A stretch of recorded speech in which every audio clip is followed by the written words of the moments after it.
विनोद जी, आपका आभार। दर्शकों का अभिनंदन। देखिए, मैं इस मामले को एक नए सिरे से पकड़ना चाहूंगा। बीते दिन संजय निरुपम महाराष्ट्र के एक बड़े नेता माने जाते हैं। जी। उनका एक बयान है जिसमें उन्होंने ये कह दिया कि अगर कोई इस बिल का विरोध करेगा तो जलियांवाला बाग कांड दोहराया जा सकता है। इससे ज्यादा शर्मनाक, इससे ज्यादा निर्लज्जता पूर्वक दिया गया बयान और इससे ज्यादा मैं समझता हूं संविधान के ऊपर घातक प्रहार और क्या होगा कि आप अपनी तुलना जनरल डायर से करनी शुरू कर चुके हैं। दूसरी बात, अभी अधिवक्ता महोदय ने बताया, ये ठीक है कि संवैधानिक तौर पर इसका कोई लीगल एस्पेक्ट नहीं है, लेकिन मैं पूछना चाहता हूं, इससे पहले कितने ऐसे कानून हैं जो मोदी सरकार ने पास किए और जिसे इस देश की सर्वोच्च अदालत ने सिरे से खारिज करते हुए असंवैधानिक बताया। इलेक्टोरल बॉन्ड मुझे बार बार है जो इस ब्रह्मांड का सबसे बड़ा घोटाला था। बार बार चर्चा आती है। उससे थोड़ा पीछे चले जाइए। सीए के कानून पे भी इसी तरीके की प्रतिक्रिया आई। और थोड़ा पीछे चले जाइए, जब आधार कार्ड को लिंक करने की बात आई तब भी सुप्रीम कोर्ट ने इसे नाजायज बताया। किसान विरोधी जो 3 काले कानून लाए गए उन्हें तो ये खुद वापस कर चुके हैं। तो ये कोई पत्थर की लकीर नहीं है। क्या आपने बहुमत के दम पर सत्ता के मद में चूर होकर अपनी संख्या बल को आधार बनाते हुए एक कानून पास कर दिया। जेपीसी में विपक्षी सदस्यों के दिए गए 44 सुझावों को सिरे से दरकिनार किया। जो 14 आपने माने वो आप ही के घटक दल के लोग थे। लेकिन जगदीप जी मैं आपसे जानना चाहता हूँ, सुप्रीम कोर्ट के सुप्रीम फैसले शाहबानो केस में आपने क्या किया था? आपकी सरकार ने क्या किया था? एक मैं जवाब देता हूं। आप ये मत कहिए कि पास को क्यों कुरेद रहे हैं। जब कुरेदने की बात आएगी तो पास को कुरेदा जाएगा। विनोद जी एक मिनट विनोद जी प्लीज माफ कीजिएगा। शाहबानो केस में कांग्रेस ने कहीं कोई गलती की है, हम उसे या हमारी पार्टी कई मर्तबा स्वीकार कर चुकी है। मैं पूछना चाहता हूं, वो एक तलाक का मामला था जहां बिल्किस बानो के बलात्कारियों को, उसके परिवार के हथियारों को मालाएं पहनाकर स्वागत किया जाता है, तब आप नहीं बोलते। और इतने दशकों पुराने मामले की आप बात कर रहे हो। माफ कीजिएगा, मुझे पता था आप यही कहेंगे कि पास डिस्कस नहीं करना है। मुझे पता था आप यही कहेंगे। कीजिए जब आप सत्ता में होंगे गलतियां होंगी। मैं सिर्फ ये कह रहा हूं कि ऐसे कानून जो मोदी सरकार ने कानून बनाए उनको सिरे से इस देश की सुप्रीम अदालत ने खारिज कर दिया। ये बात अलग है कि सजा किसी को नहीं दी इलेक्टोरल बॉन्ड के मामले में। जी विनोद जी थोड़ा सा वक्त दीजिएगा। पहली तो बात, जिस नेता का बेटा आज भाजपा में हो उसके बयान की क्या क्रेडिबिलिटी है, मैं इस पर जाना नहीं चाहता। अभी जो यहाँ अधिवक्ता महोदय बैठे हैं, मैं माफ कीजिएगा साथ समान पूछना चाहता हूं कि आज मुझे ऐसा क्यों लग रहा है, मैं पहले भी कहता हूं कि भाजपा के 2 प्रवक्ताओं से एक साथ बात हो रही है। बटानी हाँ, आपने बड़ी सारी कहानियां सुनाई, जरा बताएंगे मुझे। आप 3 भी जब 2014 में सुनिए अब सुनिए ना, मेरे सवालों का जवाब दीजिए, अधिवक्ता है आप। वक्फ बोर्ड की तमाम सेक्शंस जो पहले से हर बात पारे की मानिक साफ कर चुकी है, मसलन 14(1)A महिलाओं की बात स्पष्ट कर चुकी है। सेक्शन 40 ये क्लियरली बता चुकी है कि टर्मिनल के बाद आप हाई कोर्ट या सुप्रीम कोर्ट जा सकते हैं। सुप्रीम कोर्ट का साल 2022 का Hemant Gupta versus supreme court मामला साफ साफ बताता है कि आपको ये अधिकार है। और ये कहना कि वक्फ किसी भी संपत्ति पर काबिज हो जाता है जबरन, पूरी तरह से झूठ है। सेक्शन 4 जिसमें यह साफ है कि पहले सर्वे कमेटी बनेगी, फिर सरकार को सूचित किया जाएगा, फिर सरकारी गजट में छपेगा, फिर तमाम रेवेन्यू रिकॉर्ड प्रोड्यूस किया जाएगा और उसके बाद भी लिमिटेशन एक्ट लागू नहीं होगा। अब मैं पूछना चाहता हूं, और किस धर्म के धार्मिक संस्थान में आपने गैर मुस्लिम डाले हैं?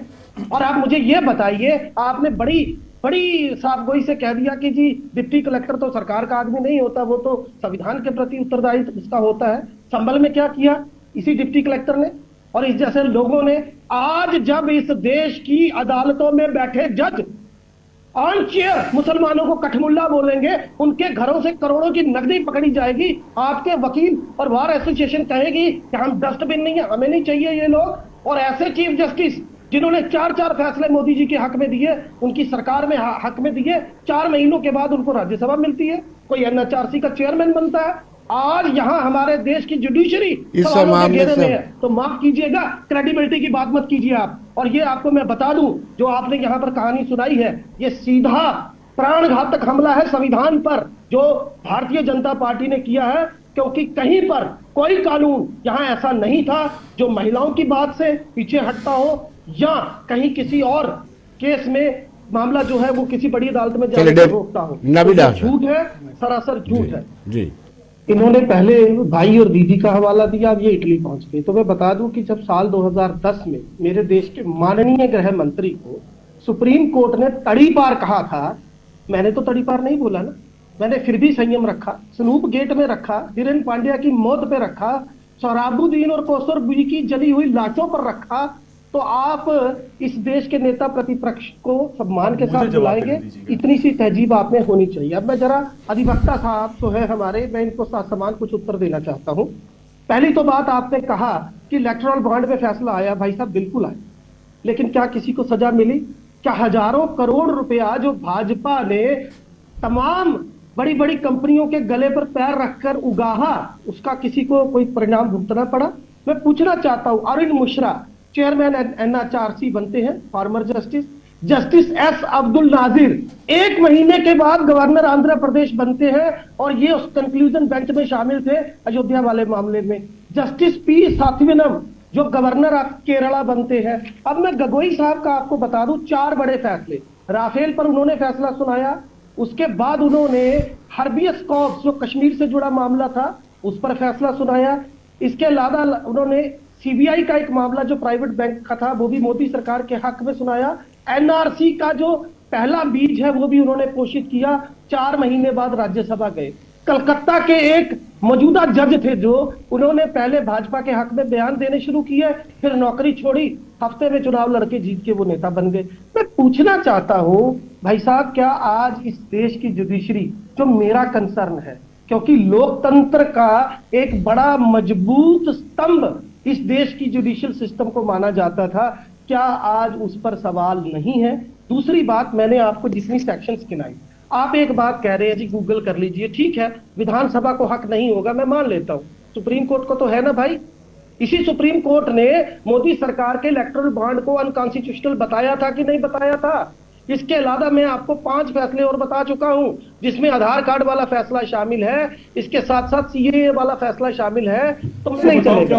बलराज मधोक साहब ने वाजपेयी साहब पर क्यों हाथापाई पे उतर आए हो? क्यों हाथापाई? फिर मैं आपको जयचंद कहता हूँ, आपको बुरा लगता है? वाजपेयी साहब पर मुखबरी का इल्जाम है। राजकुमारी कौल कौन है जानते हो कि नहीं जानते हो? बताऊं? हम उसी को जानते हैं जो एक एयरपोर्ट के ऊपर पकड़ा गया था, उसके पास से कुछ पकड़ा गया था और अटल जी को फोन करना पड़ा था। अरे हमने तो इतनी उदारता दिखाई है आपके लिए, हमने तो इतनी उदारता दिखाई है, आपके लोग तो एयरपोर्ट से भी हमें बचा कर ले आए, बीजेपी वाले आपके लोगों को एयरपोर्ट से बचा कर लाए हैं। अरे भाई साहब एहसान मानो, स्वर्गीय अटल जी का एहसान मानो, क्या बात करते हो? प्रधानमंत्री कह रहा हूँ, माननीय गृह मंत्री कह रहा हूँ, विनोद जी नहीं चलेगा।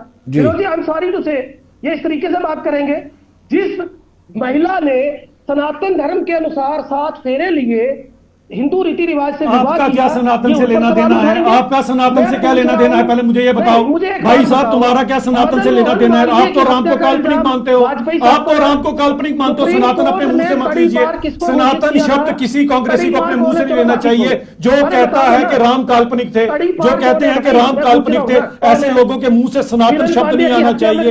ये तो पाप है, ये तो पाप है। जो लोग कहते थे कि राम काल्पनिक थे, ऐसे लोग सनातन का हमें आप फरमान देंगे, सनातन पे हमें आप यहाँ पर बताओगे, सनातन पे पढ़ाओगे हमें, आप सनातन पे पढ़ाओगे। पहले आपने देखिए, आपके तो खड़गे जी बोलते हैं कि मेरे को क्या, मैं घर पे नहाता हूँ। हमारे कुंभ के लिए, हमारे कुंभ स्नान के लिए बोला गया कि मैं तो घर पे नहा लेता हूँ, कुंभ स्नान क्यों करने जाना है? आप ही के खड़गे साहब ने कहा था, यह है सनातन के लिए आपकी आस्था, यह है सनातन के लिए आपकी आस्था, और सनातन का आप नाम ले रहे हो, उनसे सनातन का नाम ले रहे हो। खड़गे साहब बोलते मैं घर पे नहा लेता हूँ, तो मुझे क्या जरूरत है कुंभ जाने की? कुंभ के लिए आप शब्द बोलोगे, राम मंदिर के लिए